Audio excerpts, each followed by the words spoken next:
You're listening to episode 3 of the MicroProse podcast.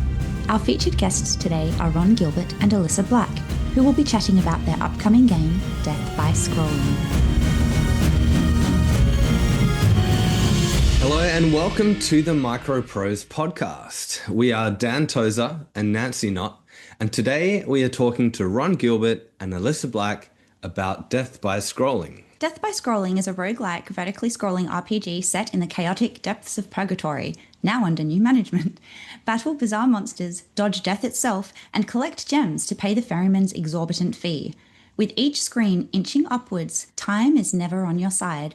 Outsmart the Grim Reaper, complete quirky side quests, and maybe, just maybe, you'll cross that river. Ron and Elissa, welcome to the podcast. Oh, thank you very much for having us. We have so many questions, it's hard to know where to start, like why the character's doomed? Is purgatory a metaphor for the daily grind of life in a capitalist society? What are your thoughts on doom scrolling? And how does the endless scrolling mechanic reflect the game's underlying themes? Gah! Where to begin? Let's start with the scrolling, because it's right there in the title. Probably 2018 was when I first started working on it. I didn't have the theme of purgatory and all that stuff, but it definitely had the scrolling mechanic. I mean, I had that from day one, and I worked on it for a while, and then I got a little bit sidetracked when Return to Monkey Island came around, and so I worked on Monkey Island for a couple of years, and then came back to working on Death by Scrolling. So it's been around quite a while, and it's gone through a lot of changes. And I think when Elissa joined the team, there were a lot of changes that were made because I suddenly had another person to bounce things off of, to kind of take ideas and try them out, and get her feedback on it. So I think it made a lot of strides when Elissa came on. For me, it was kind of interesting because what Ron came with was a tech demo, and the idea had never quite kind of gone away. But the early development felt like sort of for Ron, it had kind of stalled a bit. And so sort of trying to come at it with fresh eyes and go, all right, what are the things that really work about it? Then how do you add more to it without kind of breaking it? Well, I think there's always narrative challenges when you're doing an action game because players, while certain players may enjoy the story and want the story, most players aren't there for the story, right? They're there for the action that the game has. So it's always kind of a challenge to weave an interesting and funny story into an action game and also keep the players engaged in the action stuff, right? Because that's why they're there. So you don't bore them too quickly. And I think that was a big challenge early on. Yeah, I think the thing that helps a lot with these kind of things is making sure that your story actually fits with the mechanics of the game. Like if the two are in contest with each other, it's not going to be quite as good as if they're in sync. So obviously it's way too soon to be discussing a release date, but when roughly do you expect Death by Scrolling to emerge fully formed into the waiting hands of eager players? Oh, I really hope by the end of 2025. I think this game has been going on so long for me that I need to ship it. Yeah, it's a bit less time for me because I've been on the project for a shorter time. But whenever we talk about it and Ron talks about having done stuff on it, like in the late 2010s, like, oh yeah, that's right, this has been around for quite a while. So I guess after working on it for so long, it was a pretty big milestone to have their Gamescom announcement the other day. Yeah, that was really exciting. It's kind of been a small little project that's lived in my head for so long, and I haven't told a lot of people about it. So it was really nice to see that Gamescom stuff and see all the people playing it at Gamescom. That was really neat.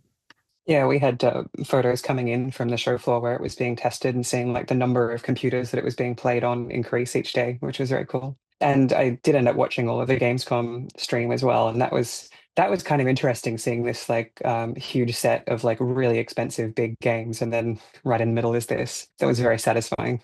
Ron, having been in game development for decades, what excites you most about making games in 2025? The thing I've liked about making games very recently is just the number of people that play games, right? Games, when I first started making games are a very niche thing, right? You kind of play games and you were in this kind of group of people that play games. It was pretty small. But I think today, just about everybody plays games, right? And just having this much wider audience of people is really interesting and intriguing to me for making games, because we'd always talked about games becoming mainstream, right, back in the 80s and 90s, and they really are now, right? Everybody plays games, everybody knows about games, and it's really kind of an exciting time. And also distribution, the fact that you don't have to put something in a physical box and go find a store shelf to put it on, but that things are digital is also a lot of freedom in that. And the fact that we can make things that teams can work across continents is a pretty major thing as well. Since this project began, Ron and I haven't actually spoken in person. Yeah, the whole team is scattered all around the world. People in Europe and the US and New Zealand and Australia and the UK and just all over the place. And it's nice to be able to bring on the best people for the job and not worry about whether they actually live next to you or not. It's a beautiful thing being able to transcend those geographic constraints. I mean, I think that is one good thing that came out of COVID is people got used to this idea of remote working. And I think it's a really powerful thing to have. I was just thinking, the question you asked about, what's good about making games in 2025, it occurs to me that Ron and I actually had a conversation about this a while ago, because we were talking about, obviously death by scrolling is pixel art and it has a very retro style to it. But one of the major advantages of doing a game like that now, even though technically you could probably have made it, 30 years ago, is that a lot of the advantages of modern hardware just help you build it faster, like as in better debug tools. The advantages of modern technology help hugely. So, Elissa, from your perspective, what's the most exciting aspect of game development at this point in time? I think I just like the moment where something goes from being an idea in your head to actually having someone play it. Like, there's been a handful of instances in the last couple of months where several things that I've been working on kind of hit the point where people were suddenly playing them, whether that was death by scrolling. And that was like just seeing pictures of the show floor was kind of this, oh, wow, that's huge. There's the point where it stops being a concept and starts being something that people are enjoying. And no matter how many times you play something yourself, in fact, it almost makes it worse the more you play it, because, you've been living and breathing it for such a long time that the idea that it's actually fun can kind of vanish, and you start getting a bit paranoid about every tiny little decision you've made. Like, does this actually work? And then the moment other people get to play it, it's the most terrifying thing, but also just the most interesting and the most cathartic as well, because you're like, oh, this actually worked. I think working with Elissa, I really like her design sensibility. She has a really good sense of looking at design and kind of picking out the pieces that are good and taking the bad pieces and transforming them into something good. It's something I've really appreciated about working with her. And for me, I guess there's a couple of things. One is that because Ron is the main programmer on this, it means that iteration has been really, really fast. So we'll talk about something in a design meeting, and there's a specific idea that we want to try out. And what often comes away from those meetings is, if we're not sure about an idea, like it might work, it might not, we then look at, okay, how short a time period would it take before we can actually implement it and just find out? And a lot of the time, especially with Thron's engine, that's very fast. So it means that we've been able to try a lot of things, even things where we sort of went, well, that was interesting, didn't work, let's ditch that and move on to something else. And that's helped hugely for a game like this. But on top of that, I think Ron has absolutely no issues hearing anything that I have to say, including telling me, no, that's a bad idea and here's why. So yeah, I don't have any concerns about sort of saying anything I thought. Even occasionally in meeting notes, there'll be we write like meeting minutes before we start for our weekly meeting. And sometimes the idea might be, here's a really wacky idea and it's completely out there, and I'm going to say it anyway. So basically you're the efficiency dream team. So far, hopefully. Yeah.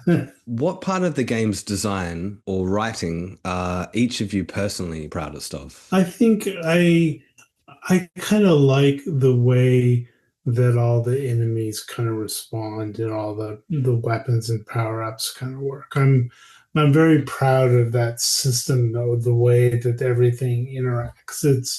It's really, I mean, this kind of sounds very nerdy, but it's really good code. I like everything kind of works in a nice little system of of enemies fighting and damage and all this stuff. And I'm very proud of that system. For me, in terms of like anything that I feel kind of I'm particularly proud of that I've done. I'm not very good at brevity. I have this habit of taking a small idea and it becomes very, very large, at least when it comes to writing. And so for some of the writing in the game, there's things like, for instance, there's a collectibles page on the main menu, and every enemy that you've killed or thing you've picked up or whatever that you've encountered appears on that list. And one of the things that we had to do was come up with very, very short descriptions to go on that page of everything, of every enemy. And suddenly having to come up with like a descriptive joke that sometimes fits in maybe like 5 or 6 words or something. And that was an interesting challenge and still something that I kind of get a laugh at when I flick over them. Forced brevity when telling jokes. That's definitely something that I'm appreciating. On that note, what is the funniest or strangest moment you've had while working together on this project?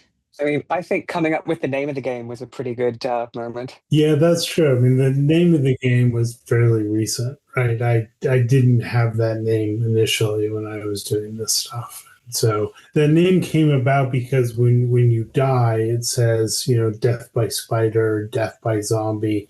And if you get caught scrolling on the screen, it says death by scrolling. And I think it was Elissa one day after she saw that said that should be the name of the game. And I thought, oh, that's perfect.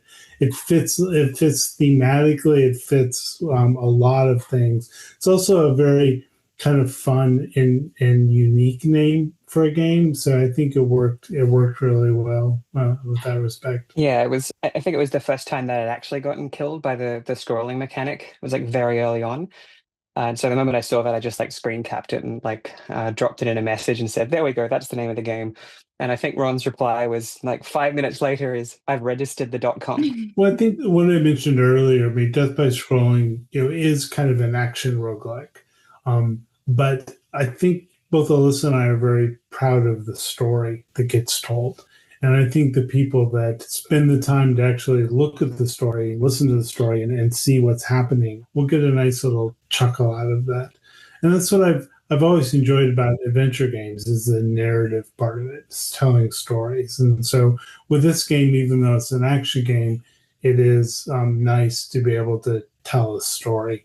And hopefully some people like it. Most players will breeze over it and not care one way or another. But I think for the players that do take an interest in the story, it'll be neat for them. Well, you've kind of always pushed boundaries with your narrative and humor. Is the way you approach that in Death by Scrolling different to the way you've approached that in the past? I think I've approached it in the same place. I mean, everything I do is it's humorous and it's also kind of wacky and surreal at some level.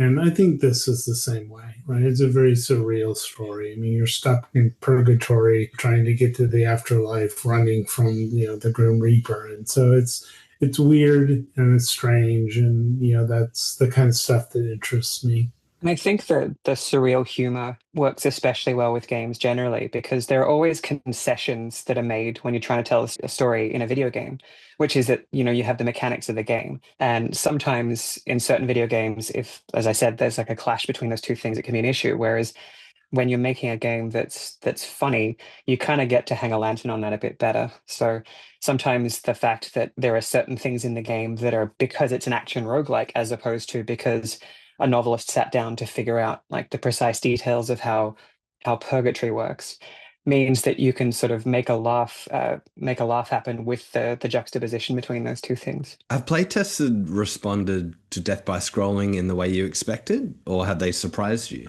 Well, it's like I'm always surprised when people actually like something I made. You as a creator, you just always worry that people aren't going to like it, right? And so I've been very pleased that people do seem to like the game. I mean, there's some people that don't like it just because they don't like roguelikes or they don't like action.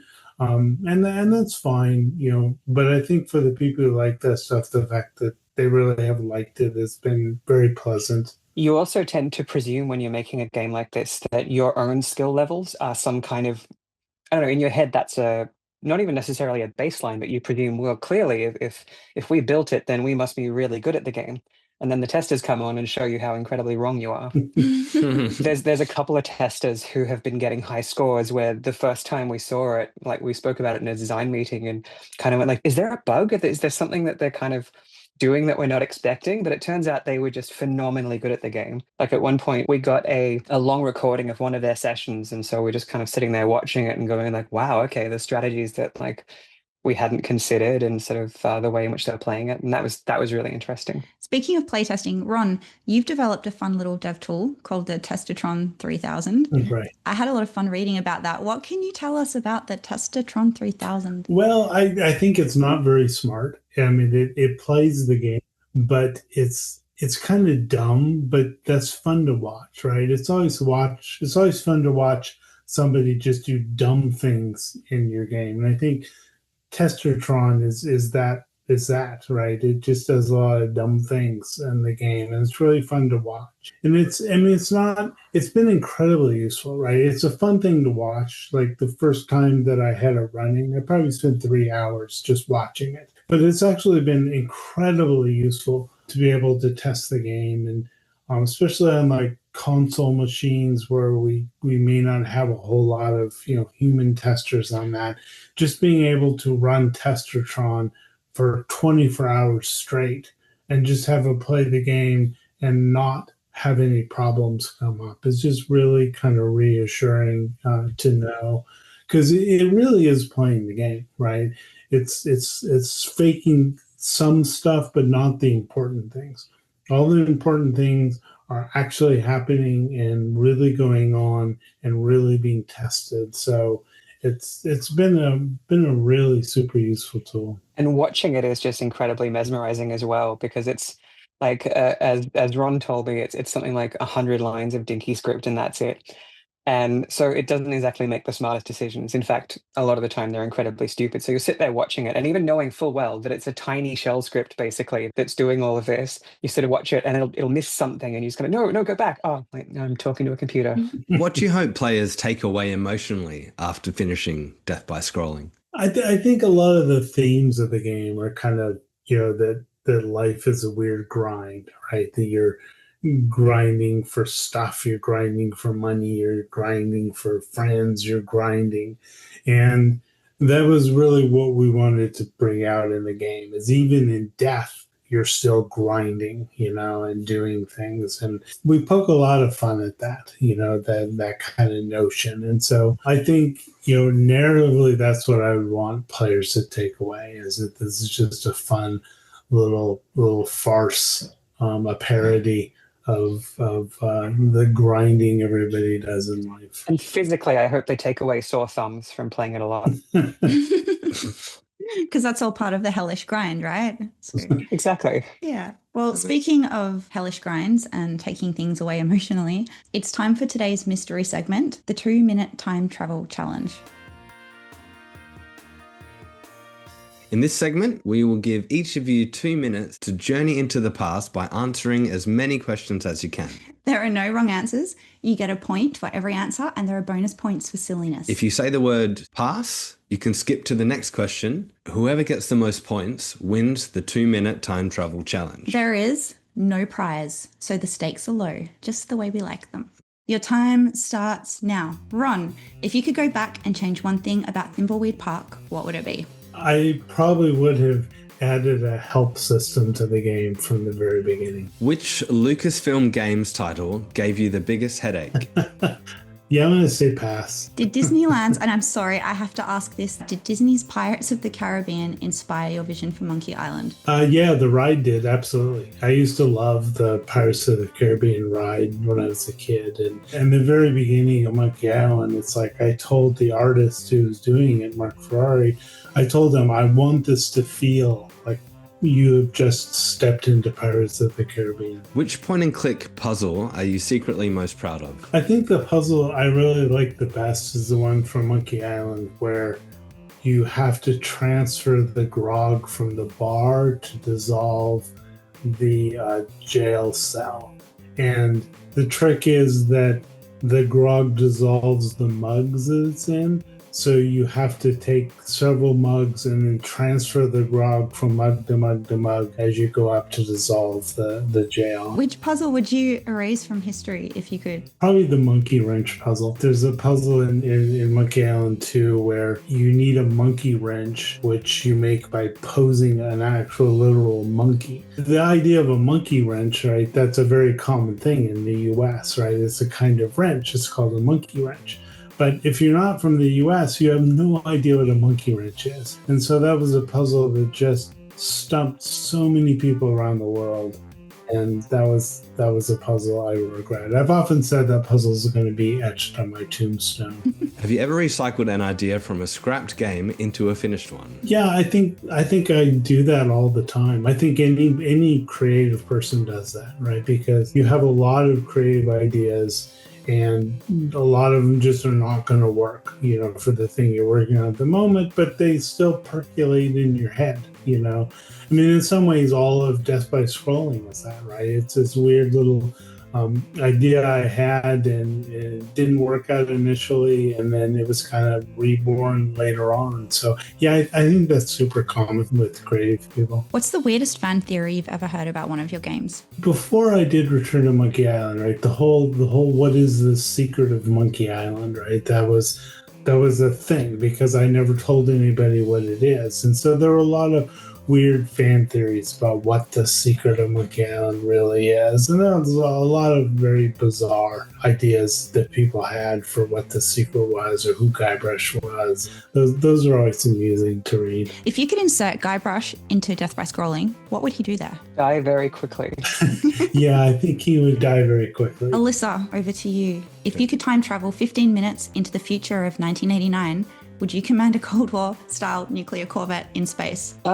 Yes. I'm currently writing a story set in that universe, and it's just like there's something about trying to find the exact worst things from like every naval ship I've ever found at a museum, and like the grimiest, crappiest sci-fi setting I possibly could. And it just sounds like a really good thing as long as you're not too tall. Which of your games took the longest to get from idea to prototype? Objects in Space, probably, except that it had like the very basics of it worked very quickly, except that it was one of those games that the initial mechanics of moving the ship is not the thing that makes it fun. And so even though that part was done very, very quickly, the rest of it, the trading, jumps and systems and everything, that took a lot longer. So that was definitely the thing that felt like it was the biggest leap. It took the longest to hit the point where like, oh, okay, it's actually fun now. If you could remake an earlier project with your current skills, what would you pick? Probably my first game, Towncraft, which is kind of it's an iPad set. It was originally an iPad only game. It's like we did it in like the first year or two that the iPad existed. And it's not that there's anything particularly wrong with the game, but I think it's more that like in the like nearly 15 years since that time, there's been a lot of games that kind of are nominally similar to that have done really interesting things with it. And as a result, every time I see that, whether it's Stardew Valley or something like that, I keep sort of going back to that original design and then sort of like fast forwarding it to all the things that I've learnt now and like what other games have done with the concept. Have you ever cut something from a game that you still wish had made it in? I mean, probably yes, in every single project. I can't think of any specific ones that don't require a lot of explanation, but I mean, probably the biggest one is that there's kind of two levels in which any game tends to operate. You've got the moment-to-moment fun, which is like, is it fun to traverse through that world, to take on enemies, etc.? And then there's the meta game. There's like, are you actually enjoying the process of completing missions or doing whatever you're doing? And with one game that I did, the core moment-to-moment stuff stayed, but the original idea for the metagame was cut completely, and it became something entirely different as a result. And I don't regret it as a decision. It's more that it was a decision that had to be made for technical and logistical reasons. But I still think about that a lot because it ended up like that one change ended up shifting the game entirely. So it feels like I never quite made the game I intended and made something different instead. What's the oddest source of inspiration you've ever drawn on for a game? Probably almost anything in Death by Scrolling, because it is so absurd in places that a lot of the time the ideas for enemies have come from anywhere. Sometimes it's like a joke in the design meeting suddenly becomes an enemy, or for instance, the entire concept of death by chocolate that's in the game. But yeah, it ended up being like, we wanted that joke in the game, and so we went backwards to try and find a way to actually include it. So we ended up with a whole different mechanic that got included just solely so we could have that one joke. That's why this game has definitely produced some of the most absurd stuff. If you could cross one of your original characters from either a game or a film you've made into death by scrolling, who would it be? There's a short film I just did which actually features a Reaper, which is kind of interesting, except in that world it's angels, and basically, you draw the short story and you end up having to go down and be the Grim Reaper, and she ends up sidetracked talking to someone whose life she accidentally saves. And for some reason it feels, especially because of the timing, like I wrote that before we started this, but not by very long. So it feels like that it almost feels like part of it could exist in the same universe. So I can imagine her popping up in this game. I love that synchronicity. And the winner is, I don't know, because I was so busy listening, I forgot to count the points. We'll get back to you in 3 to 5 business days. Or maybe Ron, maybe you can build us a score-a-thon 3000 and you can help us tally the results. Well, I think not being able to pick a winner was a very diplomatic way of dealing with that. Congratulations, and thank you both so much for playing the 2-minute time travel challenge on this episode's mystery segment. And more importantly, thank you for joining us today on the MicroProse podcast. It's been a pleasure speaking with both of you. Thank you for having us. Yeah, thanks a lot. It's great fun. That was Ron Gilbert and Elissa Black on their upcoming game, Death by Scrolling, a roguelike vertically scrolling RPG set in the chaotic depths of purgatory. Wishlist Death by Scrolling on Steam to stay in the loop, pun intended. And now it's time for gaming news. Do you remember that time 3 minutes ago when Elissa Black expressed a wish to time travel 15 minutes into the future of 1989 to command a Cold War-style nuclear corvette in space? Well, if you also have this wish, do I have good news for you? Deck and Conn is a retro-inspired single-player turn-based tactics game set 15 minutes into the future of 1989, where you command a Cold War-style nuclear corvette in space. Lead your crew through an endless war in deep space. Respond to distress calls, upgrade your systems, capture enemy ships, and rise through the ranks. Every decision you make, from combat strategy to crew management, shapes your ship's legacy. Whether you're navigating a full dynamic campaign or facing tightly designed standalone missions, Deck and Conn challenges you to survive, adapt, and command with precision.